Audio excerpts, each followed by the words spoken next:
Well, who stores money and lends money? Banks do. Banks lend money to others, and they charge interest in order to do so.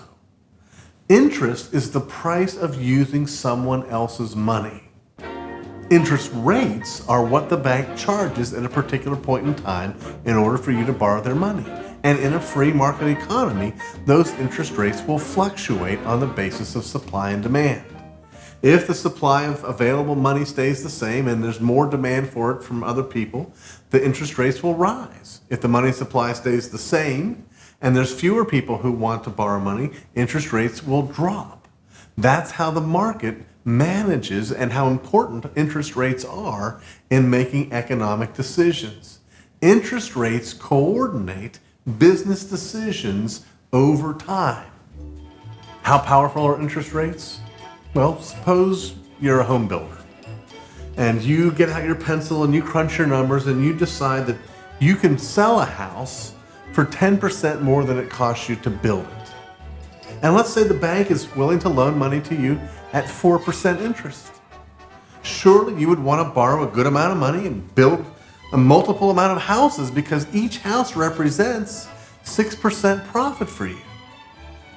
But the same house, the same market, the same demand, the same prices, if it costs you 12% to borrow the money to build the houses, you won't build the houses. It's a loss this way.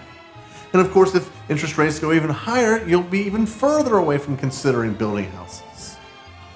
I give you the house illustration so we can get our hands around it. But understand, it's not just home builders. It's every businessman making all sorts of business decisions in all sorts of industries, all based on what the interest rate is today. Let's talk a little more about why our money has lost its value. Who controls this? Well, ultimately, it's governments and banks. These two groups are the ones who have most historically sought to manipulate financial markets for their own purposes. And when they get together, they form a central bank. Now, when America was founded, one of the most deeply divided, intense arguments among our founding fathers was on the wisdom of whether or not we should establish a central bank. And the first and second banks in the United States were in fact central banks, but in 1836, their charters were allowed to expire, and the government got out of the establishing of central banks business.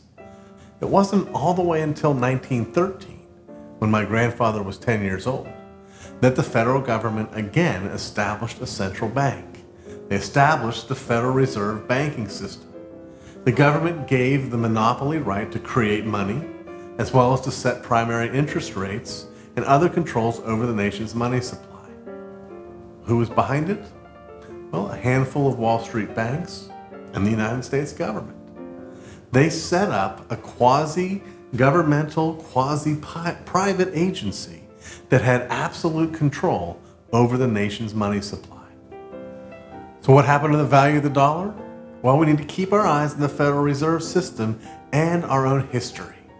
Because when my grandfather turned 11, World War I began.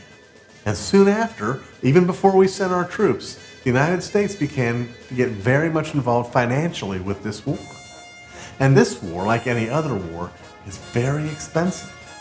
And over the years, the government poured more and more money into this war. But where does the money come from?